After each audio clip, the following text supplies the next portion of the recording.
And welcome back. Many home and property owners are facing foreclosure in light of the pandemic and the end of the eviction moratorium. Now, throughout the COVID-19 pandemic, home price growth has increased in the double digits every month from August 2020 through mid-July this year. The question is, how does this affect potential home buyers? And joining me now to share a little bit more about in details, we've got the founder of the Real Estate Investors Association New York chapter, Dr. Teresa R. Martin. And Dr. Martin, thank you for being with us. Thank you so much for having me. Yeah, so when we talk about this is a real crisis that continues as we see these numbers that are continuing to rise in terms of growth, but yet and still we do have a crisis on our hands. Give me your assessment of where things are right now. Well, where things are right now is we have an issue where we have the tenant side, we have the homeowner side, we have the investor side, we have the property owner side, right? So the reason why we have such a crisis is because one hand is not talking to the other. So in the midst of all of the help for the tenant side, right, with the rent moratoriums and, ERAP, which is the Emergency Rental Assistance Program, we have not seen such help on the homeowner side. So right now, we're really trying to struggle to make sure that the Black and Brown community specifically hold on to their homes, and we need to reach out and get more assistance for that. That's where we're seeing, no help coming on the horizon and too many hurdles that they're faced with coming up with trying to save their homes through mortgage foreclosure. Yeah, when we talk about communities of color, obviously very adversely affected when it comes to real estate. Give us a little bit of an insider view as to what you're seeing as the disproportionate numbers when it comes to communities of color.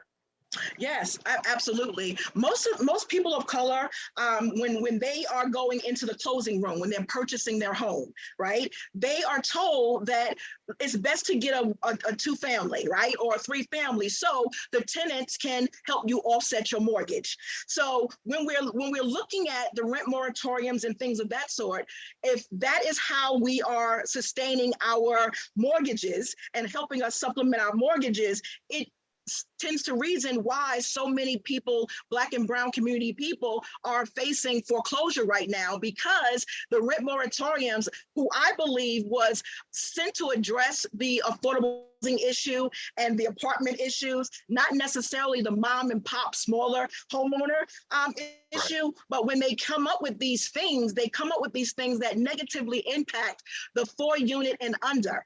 And that's who we are. That's who the people of color are. And we are really trying to struggle, trying to get people who are currently in their homes, in these units, into paying their rents.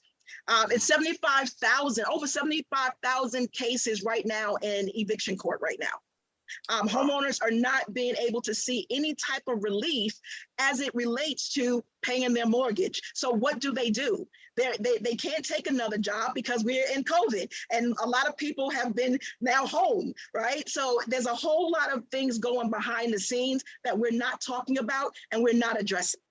And we're talking about the fact that also more people are turning towards real estate. More people are turning towards real estate as an investment for their income. Give us a little insight as to how this has progressed and what we're seeing with boots on the ground. Absolutely. Now, so when we say a lot of people are turning to real estate, the problem is that we're losing a lot of people in New York going outside of the state of New York because of all of the cumbersome laws and legislation that negatively impact. So when people are turning into real estate, they're not looking at the old days of wholesaling a property or flipping a property. They're turning into being the bank.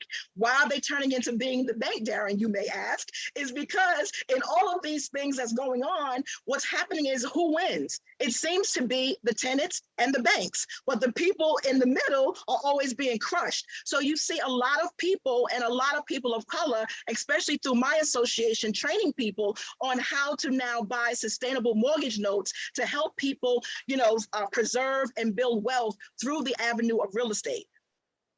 When we see communities of color, we know a lot of people are losing their homes. We talked about the number of people who are facing eviction and then also at the same time foreclosure. What can we see as an avenue to be able to help people in sustainability? Because we get the word, like, you know, owning a home is the American dream is what quote unquote has been said. But yet and still, when you lose it, it becomes the American nightmare. So how do we help people live the dream and not live the nightmare? Yeah, and we're gonna have to have some things on the books, honestly, to help that. So if we have a mission, which is my mission, to help people share, build, and preserve wealth, we're gonna have to come up with some items on the legislation books to help homeowners who are in default stay into their homes. We're gonna have something to help banks remove some of the toxic assets off their books, which is their goal, and then help some smaller investors to be able to help those homeowners by getting into safe, yield, and secure asset-based assets. So I would say we have to deal with the ERAP, getting people approved quicker, the Emergency Rental Assistance Program, getting people paid quicker so that homeowners can now take those rents so that they can now put those into the mortgages, okay? Because we do know that protects homeowners, tenants as well, because the ERAP, once a homeowner or landlord accepts ERAP, they can no longer evict a tenant for 12 months. So it helps both sides of the aisle. But the problem is we have such a backlog in the eviction court, and we have such a backlog with getting people approved for these services that the tenants are suffering and the homeowners are suffering. But if we try to put things in play where we can get these things approved more quickly, then the tenants will be secure in their tenancy, and the homeowners have the monies that they can do to pay the bills, expenses, most importantly their mortgage. I want to talk about bridging the gap a little bit, because when we talk about communities of color, many times you hear from people in this who are homeowners, who are dealing in the area of landlord tenant. The access to resources just simply aren't there, or they are there, but they're not really being tapped into and taken advantage of by those who are in communities of color.